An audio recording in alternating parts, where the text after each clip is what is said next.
Buenos días, soy Juliana Montani. El futuro entra por la puerta de atrás.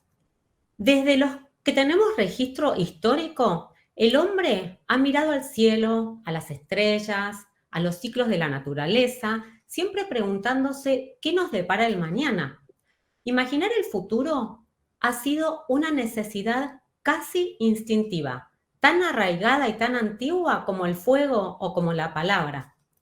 Desde los oráculos en la antigua Grecia, con sus augurios, hasta las proyecciones científicas del siglo XXI, siempre hemos querido anticipar lo que viene. ¿Pero por qué? Es que predecir el futuro no es solo un juego de adivinanzas, es una herramienta, es una brújula que orienta nuestras decisiones, desde la planificación urbana hasta las estrategias empresariales, desde las políticas públicas hasta nuestras elecciones personales y familiares. Hay distintas figuras como Leonardo da Vinci, por ejemplo, que soñaron con máquinas voladoras, incluso siglos antes de que existiera la aviación. Julio Verne escribió sobre submarinos y viajes espaciales cuando esto todavía era pura fantasía. Hoy nos encontramos frente a un nuevo umbral, el 2045, por ejemplo, parece muy cercano, pero sin embargo su paisaje es tan misterioso como entonces lo fue por ejemplo, 1920, 1925, que ahora ya nos parecen pasado totalmente remoto. Para hablar de este futuro que viene por la puerta de atrás, conversamos hoy con Ricardo Urías. Es un explorador del mañana que nos ayudará a entender no solo qué puede venir, sino desde dónde puede llegar.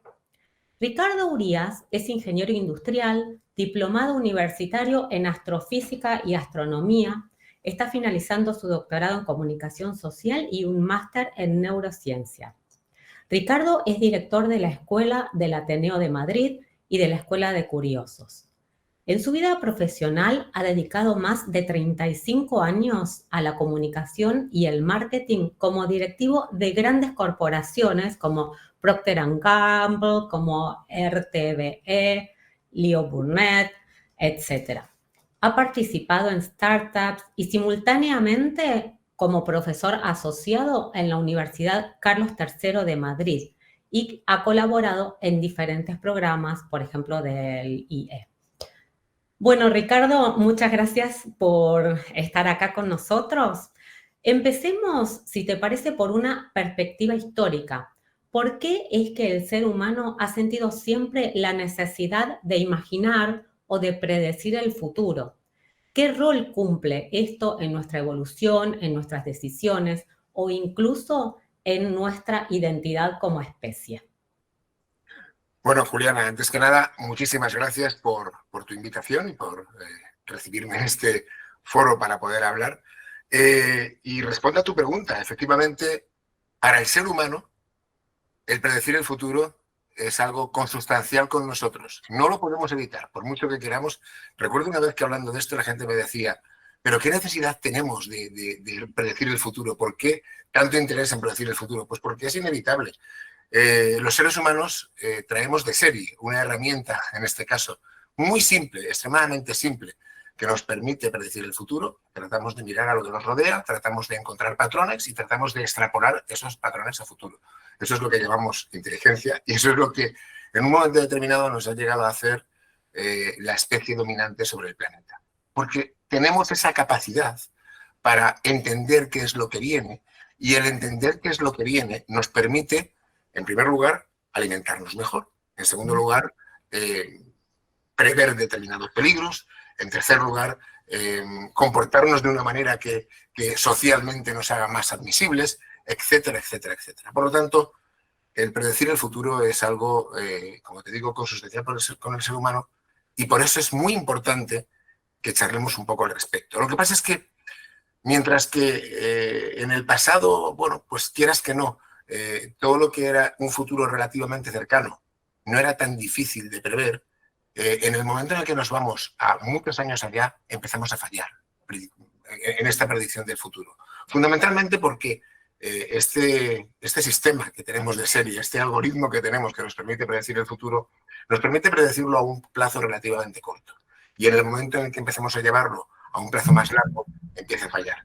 Y el problema, además, es que cuando nuestro entorno cambia de una forma radical, como está sucediendo actualmente, todavía es más complejo predecir el futuro. Y precisamente de eso es de lo que me gustaría hablaros hoy. Y por eso, además, hablo de que el futuro entra por la puerta de atrás, porque generalmente estamos mirando hacia el frente. Mirar hacia el frente es ver qué es lo que nos rodea y tratamos de proyectarlo hacia el futuro. Y entonces decimos, pues mira, el futuro va a ser esto que estamos viendo ahora mismo llevado al extremo. Pero no, resulta que el futuro es muy caprichoso y en muchas ocasiones no entra guiado por aquello que nos rodea, sino por cosas que no somos capaces de percibir y por eso nos entra por la puerta de atrás sin que nos demos cuenta. Es una especie de metáfora, si quieres, que trata de decirnos que no basta con mirar a nuestro alrededor, sino que tenemos que mirar en sitios extraños para ser capaces de predecir el futuro. Me encantó esta frase de el futuro es caprichoso, porque es cierto que últimamente, por ejemplo, estoy asistiendo a muchas discusiones que tienen que ver con la inteligencia artificial y la palabra que escucho es que es exponencial. Esto es exponencial. Se va a seguir proyectando y va a crecer exponencialmente. Bueno, después hay gente que dice que va a llegar a una meseta, otra no, pero es verdad que por ahí es que vamos todos, ¿no? Porque es algo nuevo, porque es algo atrapante, porque permea nuestra sociedad. Ahora, hoy la inteligencia artificial sí está permeando nuestra vida, muchos la estamos analizando, estamos disertando, estamos problematizando para bien o para mal qué es lo que nos puede dar, lo que nos puede aportar, cuáles son los peligros. Más allá de la inteligencia artificial, ¿podrías darnos ejemplos actuales de esas puertas de atrás que quizás hoy pasamos por alto, pero que podrían moldear de forma radical nuestra existencia en el año 2045? ¿O cómo lo ves? ¿Hasta qué horizonte temporal es que vos estás pensando esto? Perfecto, claro que sí. Mira, antes de que nada, lo que sí me gustaría es explicar un poco mejor qué es esto de que el futuro entra por la puerta de atrás.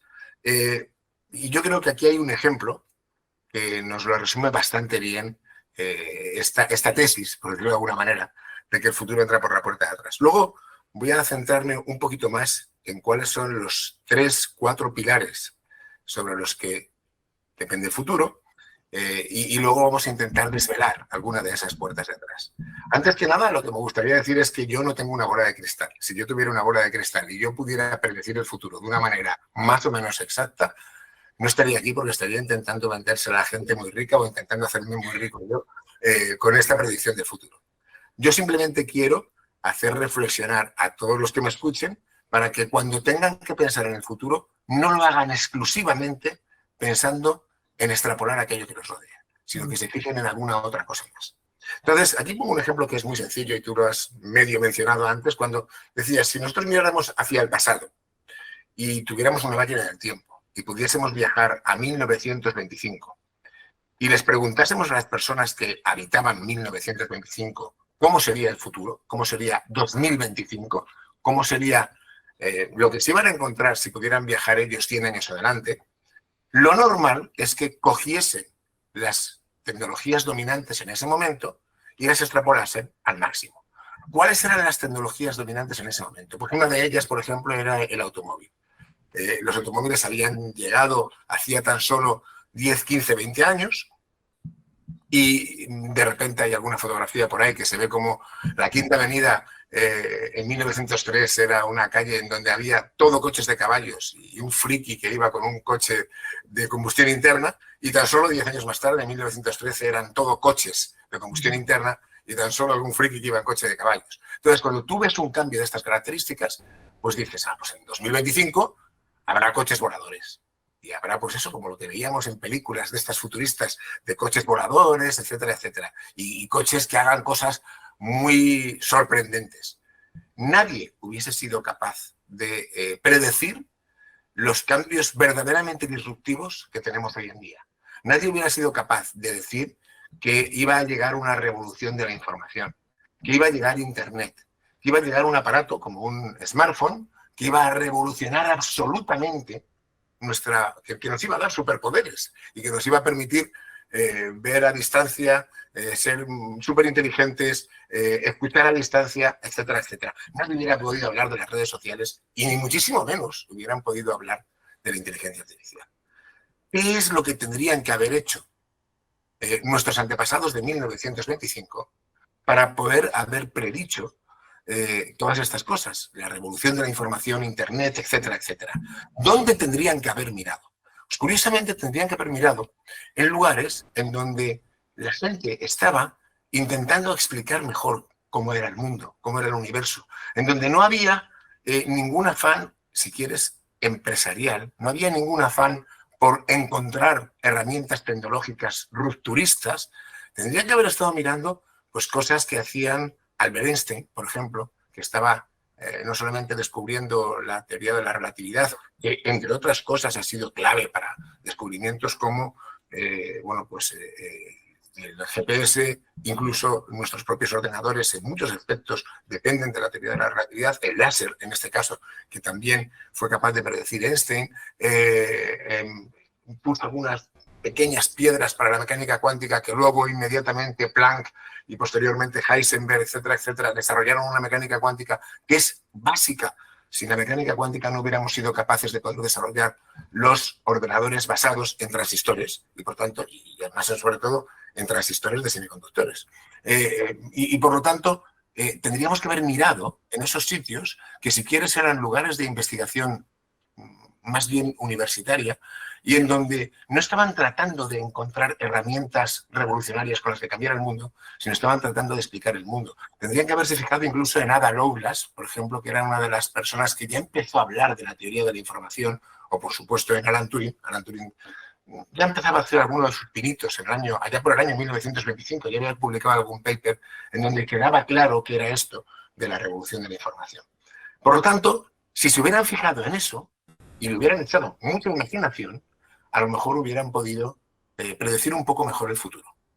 Entonces, a día de hoy, si nosotros queremos predecir cómo va a ser 2045, como tú decías, y yo creo que es muy relevante hablar de 2045 y no de 2125, porque los cambios que vamos a tener en los próximos 20 años probablemente sean similares a los cambios que hemos tenido en los últimos 100. Y por lo tanto, sí estamos hablando de un periodo de tiempo similar en cuanto a ritmo de cambios. Bueno, pues si nos fijamos exclusivamente en lo que hoy por hoy son las tecnologías dominantes, tales como Internet, los smartphones, la inteligencia artificial, etcétera, etcétera, seremos capaces de predecir una parte del futuro, pero no toda, porque para eso tendríamos que fijarnos en otras, como mínimo, 3 cosas más. Y simplemente, luego si quieres, paso a detallarlas un poquito más. Las puertas de atrás, es decir, aquellos lugares donde hay gente que está investigando para intentar explicar mejor lo que nos rodea y que te van a convertir, sin lugar a dudas, en tecnologías con un poder de disrupción brutal, tendrían que mirar las fuerzas reactivas. ¿Qué es esto que yo llamo las fuerzas reactivas? Las fuerzas reactivas son la manera en la que la sociedad responde a los cambios tecnológicos que se están produciendo. Hay veces en los que la sociedad los apoya y multiplica su velocidad, y otras ocasiones en las que la sociedad trata de pararlos. Entonces, las fuerzas reactivas son muy importantes. Es cómo la sociedad es capaz de responder a los cambios tecnológicos rupturistas. Por supuesto, las tecnologías dominantes, de las que ya hemos hablado, y también el medio ambiente y el acceso a recursos. Es decir, todo aquello que es externo a nosotros y que de repente, hombre, pues si cae un meteorito como el que cayó con los dinosaurios, pues evidentemente tendríamos un problema mucho más importante que ningún otro. Por tanto, hay cosas que son completamente impredecibles, lo que Nassim Taleb llama los cisnes negros, que también son cosas en las que deberíamos reflexionar. Sí, entonces, sí. Pensando en tecnologías dominantes, puertas de atrás, puertas reactivas y medio ambiente y acceso a recursos, probablemente seamos capaces de predecir mucho mejor el futuro. Qué interesante pensar en la disrupción como algo relativamente predecible. Es como ir a buscar de dónde va a salir el nuevo disruptor fuera de lo que ya podemos ver todos y por la disrupción por la que estamos pasando, como ver desde dónde va a venir la nueva ola. Y bueno, vos marcas muy interesantemente qué importante es el rol del investigador, del que explica, del científico, como siempre lo fue, ¿no? Pero hoy en día como poner un poco el ojo ahí. Y por otro lado, la importancia del mercado. Muchas veces, desde cuando se analiza un producto, a veces es importante no solo ver qué es para lo que el producto sirve o qué el producto resuelve, sino si el mercado está listo para ese producto, si llega demasiado antes o demasiado después. Y me parece esta analogía muy acertada para utilizar a estas tecnologías, cómo las acepta el mercado y sobre todo en este mundo que está fraccionado en la lucha por el control de las tecnologías también. Entonces es algo más que se mete en el camino y bueno, buenísimo mirarlo por ahí. Y por otro lado también me parece que estás poniendo un ojo muy pertinente en el no mercado, en lo que no está a la vista ahora, en lo que todavía no existe o está por existir y dónde buscarlo, pero viniendo desde la historia. Me gusta mucho esto de, a ver, esto ya pasó, por más que lo estamos viendo con lentes nuevos y con tecnologías nuevas, pero esto ya pasó. ¿Por qué no miramos a la historia para poder reconocer tendencias que tal vez todavía no existen o que están ahí no sé, listas para salir y cómo las podemos predecir? Y también para qué nos puede servir esto, más que para un ejercicio intelectual con el que estoy muy de acuerdo y me encanta y es buenísimo, pero a ver, ¿por dónde vamos? ¿Por dónde vamos como sociedad? ¿Por dónde vamos como empresa? ¿Por dónde vamos como científicos? Me gusta esto de revalorar el ámbito científico, académico, de la gente que está en su laboratorio. Y bueno, ibas a continuar entonces con, sí. Pues mira, con ver de dónde puede llegar a salir, ¿no? Vamos a intentar, fíjate, tú has dicho un par de cosas y me parecen interesantísimas. Una de ellas es, cuando te has referido a lo de intentar predecir o intentar identificar dónde se va a producir una disrupción. Bueno, ya te digo de antemano que es poco menos que imposible, por no decir imposible del todo, acertar con todas las disrupciones. Seguro que muchas de ellas nos van a llegar y nos van a pillar de sorpresa. Pero si somos capaces de, si va a haber 10 disrupciones brutales en los próximos años, si somos capaces de identificar 2 o 3, pues ya estaremos mucho mejor que si no somos capaces de identificar ninguna. Yo siempre digo que, porque además vivimos en un mundo muy complejo, en donde pasan muchas cosas a la vez y esto es difícil. Y siempre digo que además, claro, cuando tú estás tratando de predecir el futuro, y esto es otra cuestión, pero simplemente quería apuntarla, tienes que tener en cuenta 3 cuestiones. Una, lo que sabemos. Y lo que sabemos es lo que a día de hoy sabemos. Lo que a día de hoy sabemos que no sabemos. Es decir, ya sabemos que hay cosas que no sabemos, pero como sabemos que hay cosas que no sabemos, es posible que las sepamos en el futuro. Y aquí es un poco más fácil poder apuntar y poder acertar. Pero luego hay un tercer grupo, que a veces es muy numeroso, y es lo que no sabemos que no sabemos. Y ahí es que como no tenemos ni idea de que hay cosas que se van a descubrir y que hoy por hoy no sabemos que no sabemos, estas son esas disrupciones que es poco más o menos que imposible. Ese es el verdadero cisne negro. Ese es el verdadero cisne negro, efectivamente. Pero entonces, dicho esto, si nosotros tuviésemos que hacer una apuesta acerca de por dónde nos pueden venir las puertas de atrás, pues yo identificaría 4 o 5 campos. El primero de todos, y fíjate, curiosamente, siendo la tecnología dominante, es un campo que me gustaría poner encima de la mesa, es la propia inteligencia artificial. Pero la inteligencia artificial no como cogiendo y viendo lo que hace hoy por hoy cualquiera de las que están en nuestra mano, ChatGPT o Gemini o Claude, o me da igual, cualquiera de las que hay. No se trata de coger cualquiera de las inteligencias artificiales generativas y, bueno, pues extrapolar lo que están haciendo, sino se trata de ver cómo una inteligencia artificial se puede convertir en una llave maestra para abrir puertas de atrás. Entonces, si vamos identificando puertas de atrás, veremos cómo además la inteligencia artificial puede acelerar todo lo que pasa en esas puertas de atrás. Por ejemplo, uno de los temas de los que se habla mucho y que parece que nunca llega, que es la computación cuántica. Bueno, pues la computación cuántica, que efectivamente puede ser un elemento disruptor de una manera espectacular, para empezar, porque toda la criptografía en la que está basada la mayor parte de las finanzas mundiales, de la seguridad mundial, etcétera, etcétera, estaría en tela de juicio, puesto que la computación cuántica la pondría en jaque, ¿no? La computación cuántica siempre se dice que va a llegar de aquí a 10 años, pero eso se lleva diciendo desde hace 50, por tanto, hemos acertado poco en ese sentido. Bueno, pues yo creo que por primera vez empezamos a estar un poquito cerca de que la computación cuántica se convierta en realidad. Y es precisamente porque la inteligencia artificial está empezando a utilizarse para vencer aquellas limitaciones que nos impiden avanzar en la computación cuántica.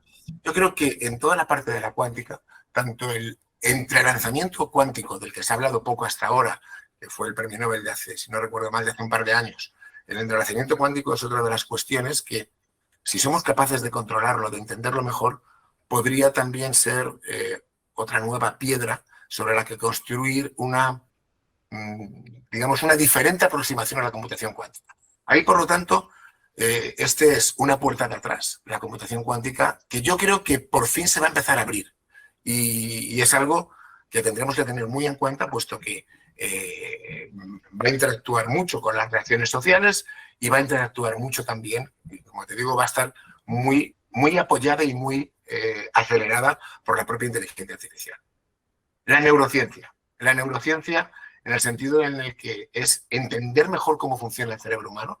La verdad es que se nos resiste y cada vez que intentamos entender el funcionamiento del cerebro nos topamos contra una puerta que es muy difícil de abrir, pero curiosamente uno de los mayores avances que se han hecho recientemente acerca del entendimiento de cómo funciona el cerebro humano es entendiendo cómo funciona la inteligencia artificial. Al final resulta que la inteligencia artificial y el cerebro humano funcionan de una manera bastante parecida, asombrosamente parecida, y por lo tanto tener una inteligencia artificial que somos capaces de manejar hasta cierto punto, no voy a decir a nuestro capricho, porque hay muchas cosas que no entendemos y se nos escapan, pero somos capaces de ensayar con ella de una manera bastante activa, nos están explicando muchas cosas sobre el cerebro humano. Y luego, aparte, imagínate, que es una de las cosas que está llegando y que está llegando cada vez con más rapidez, los famosos BCI, los Brain Computer Interfaces, es decir, aquella forma por la cual tú vas a poder interactuar con tu ordenador directamente desde el cerebro. No solamente con cosas como Neuralink, lo que ha hecho la empresa de Elon Musk, que ya ha implantado varios chips en varias personas tetraplégicas para que puedan manejar un ordenador desde lejos, sino que es que se están haciendo experimentos en la Universidad de Sydney en particular o en el Caltech, en donde con simplemente un gorro que te pones sobre la cabeza eres capaz de transmitir tu pensamiento a un ordenador y eres capaz de manejar un ordenador sencillamente con el pensamiento.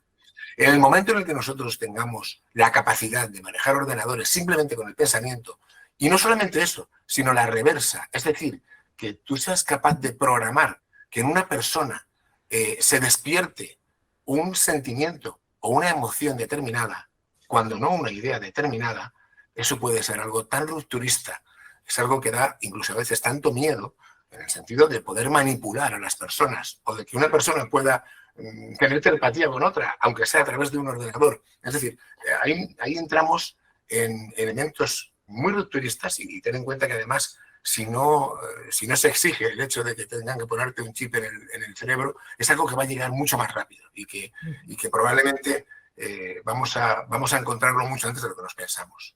Otro de los campos muy interesantes sería el de la genética.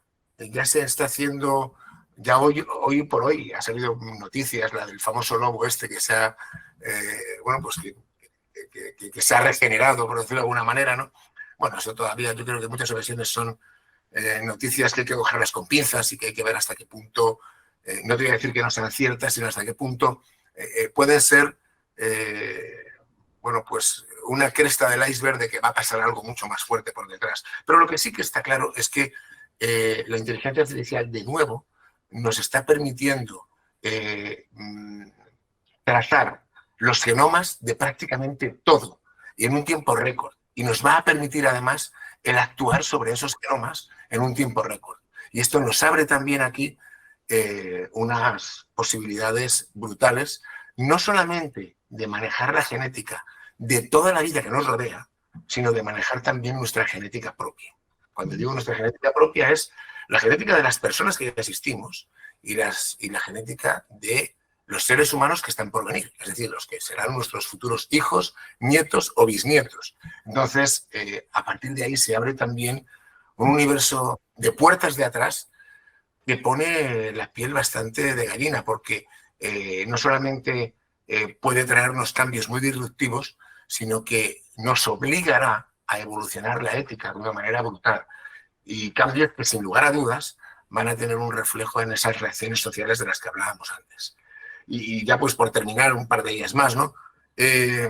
Todo lo que tiene que ver con nanotecnología. La nanotecnología está avanzando de una manera brutal y, sin lugar a dudas, de nuevo, apalancándose sobre la inteligencia artificial, va a poder llegar lejísimos. Fíjate que se habla poco, a pesar de que se le dio el premio Nobel este año a Denis Wasabi, el fundador de DeepMind y en este caso, el que hizo AlphaZero, AlphaGo, y en este caso ha hecho AlphaFold, que es este programa pertenece al universo de Google, que ha permitido descifrar prácticamente el sistema en el que se pliegan las proteínas, prácticamente de todas las proteínas conocidas. O sea, nosotros hemos tardado algo así como entre 15 y 20 años en ser capaces de aproximarnos al plegado de en torno a 100.000, 100 y pico mil proteínas, y de repente AlphaFold ha sido capaz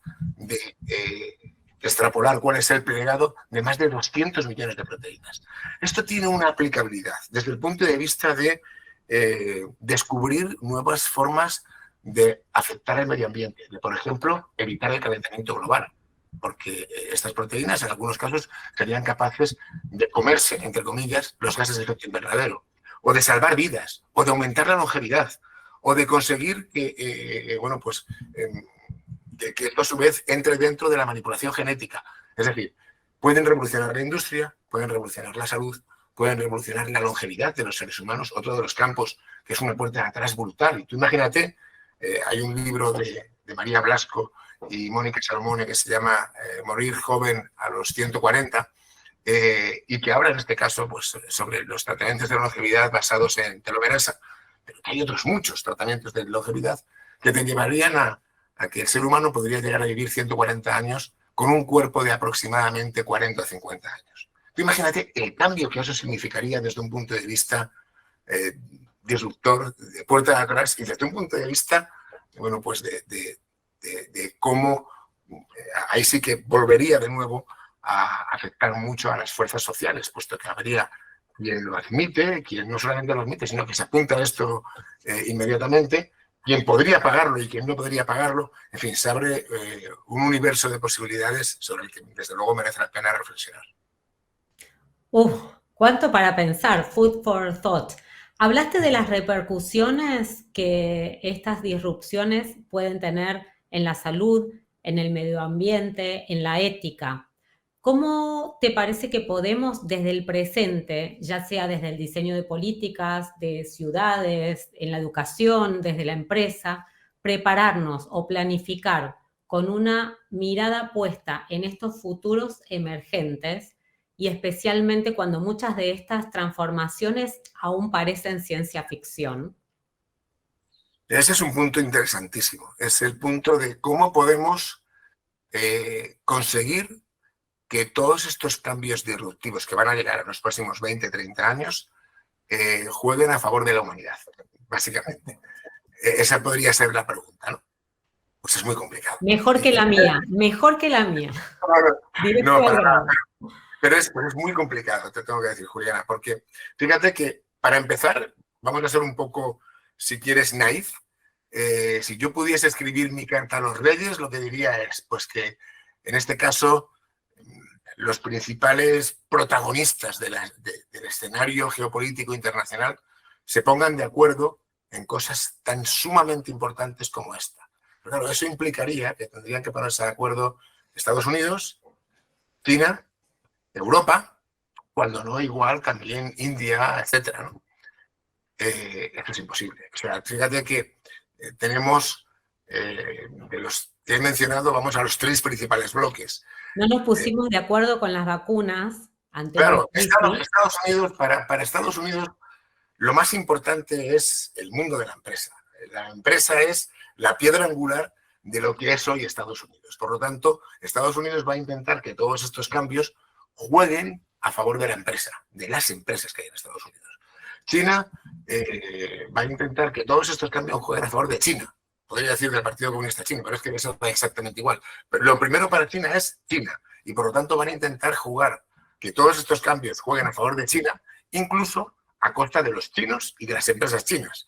Pero mientras sea bueno para China, da exactamente igual lo demás. Y en Europa, lo primero es el individuo. Y por lo tanto vamos a intentar que todo sea bueno para el individuo, a pesar de que pueda ser malo para los Estados europeos y para las empresas europeas.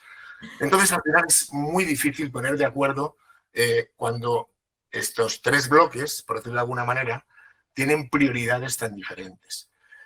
Va a ser muy complejo. Sin embargo, yo por lo menos sí hago una recomendación.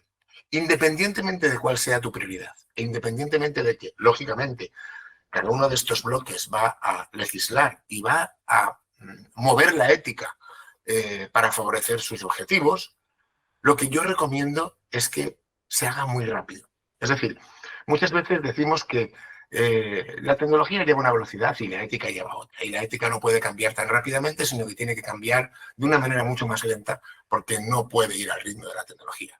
Eso es un error. Eso es desde mi punto de vista, es un grandísimo error, porque la tecnología no va a esperar a la ética. Entonces, vale más que hagamos cambios en la ética lo antes posible, para que por lo menos la ética tenga una mínima capacidad de controlar la tecnología, sea esa especie de jinete que es capaz de controlar un caballo que se nos puede desbocar, a que sencillamente el jinete se siga esperando sin montarse en el caballo y cuando intente montarse en el caballo ya esté muy lejos y sea incapaz de alcanzarlo, ¿no?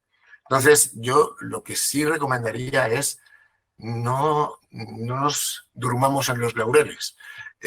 Intentemos reaccionar lo antes posible con todos los cambios que tengamos que hacer, tanto de legislación como de ética. Muchísimas gracias, Ricardo Urías. Imaginamos el futuro no solo porque queremos tener certezas, sino porque necesitamos dirección. Prever lo que puede venir no es un intento de control absoluto necesariamente, sino un ejercicio de responsabilidad y de sensibilidad.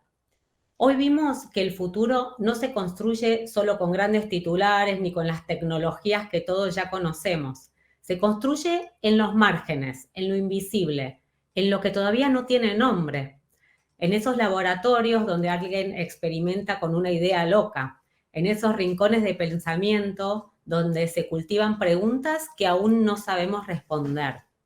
Quizás imaginar el futuro sea también una forma de hacernos una pregunta más profunda.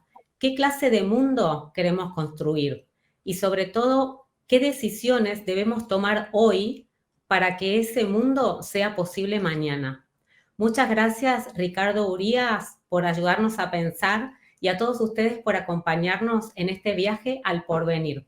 Y recuerden, el futuro no llega de golpe, va dejando pistas. Solo hay que aprender a verlas.